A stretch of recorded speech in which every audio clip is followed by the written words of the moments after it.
नमस्कार विद्यार्थी मित्र मैत्रिणींनो, आपल्या यूट्यूब चॅनलमध्ये तुम्हा सगळ्यांचं पुन्हा एकदा स्वागत आहे। आज मी घेऊन आलेले आहे तुमच्यासाठी अशीच एक मोटिवेशनल स्टोरी। कोणाचं तरी एक वाक्य आहे, ते असं म्हणतात की तेरी दहलीज पे आने से पहले मैं बड़ा कमज़ोर होता हूँ, लेकिन तेरी दहलीज को छूते ही मैं कुछ और हो जाता हूँ। अगदी या वाक्याप्रमाणे आपल्याला आपल्या आयुष्यामध्ये जेव्हा अगदी अडचणीमध्ये आपण घेरलेलो असतो तेव्हा विश्वास ठेवा, तुम्ही तुमच्या चांगुलपणावरती विश्वास ठेवा, त्या परमात्म्यावरती विश्वास ठेवा, या निसर्गावरती, या युनिवर्सवरती, की जे काही घडणार आहे ते तुमच्या फेवरमध्येच आणि तुमच्यासाठीच घडत आहे। फक्त विश्वास आणि संयम हवा। याचीच एक गोष्ट मला तुम्हाला सांगायची आहे।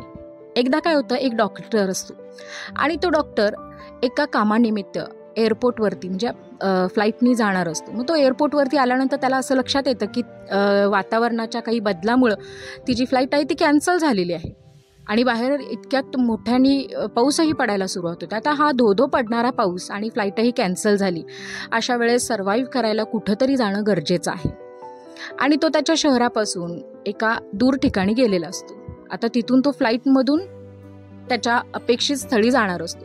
मग आता या मध्ये असणाऱ्या या अपरिचित शहरामध्ये कसं बरं राहायचं किंवा फ्लाईटची सोय होईपर्यंत वेळ कसा काढायचा म्हणून त्याची खूप चरफट होत असते, तो खूप चिडचिड करत असतो।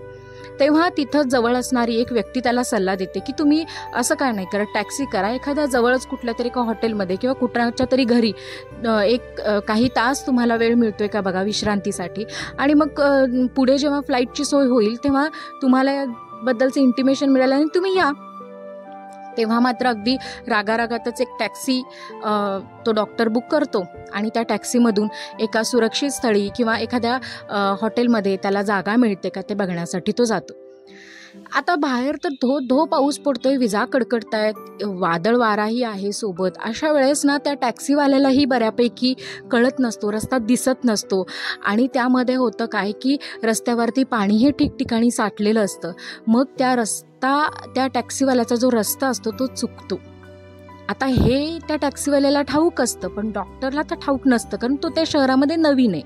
पण आता करायचं काय म्हणून तो काय करतो, एका घराजवळ ती टॅक्सी उभी करतो आणि म्हणतो की सध्या तरी गावामध्ये पुढे जाता येणार नाही, कारण ठिकठिकाणी पाणी साठलेलं आहे आणि हॉटेलही अशा वेळेस मिळतील की नाही याची शक्यता कमी आहे। त्यामुळे एअरपोर्टपासून हे घर तसं बऱ्यापैकी जवळ आहे, तुम्ही या घरामध्ये जाऊन काही तास विश्रांती घेऊन मग तुमच्या फ्लाईटच्या वेळेला तुम्ही एअरपोर्टवरती पोहोचू शकता अगदी सहज। आता पर्याय नव्हता, त्यामुळं काही तासांचा तर प्रश्न होता। मग डॉक्टर त्या घरामध्ये जातात। तिथं गेल्यानंतर एक वृद्ध स्त्री असते आणि तिचा नातू असतो आणि ती थोडीशी त्रागा करत असते, खूप दुःखी असते।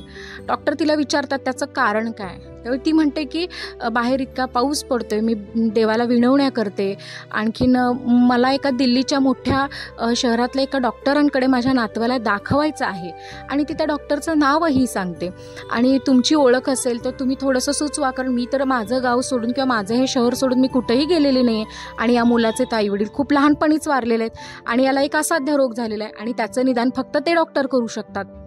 तेव्हा मात्र त्या डॉक्टरला खूप आश्चर्य वाटतं आणि ते डॉक्टर म्हणतात की तुम्ही ज्या डॉक्टरला शोधताय तो डॉक्टर मी स्वतः आहे। कारण योगायोग बघा कसा की तो डॉक्टर म्हणतो की मला ज्या ठिकाणी पोहोचायचं होतं मी त्या ठिकाणी पोहोचूच शकलो नाही।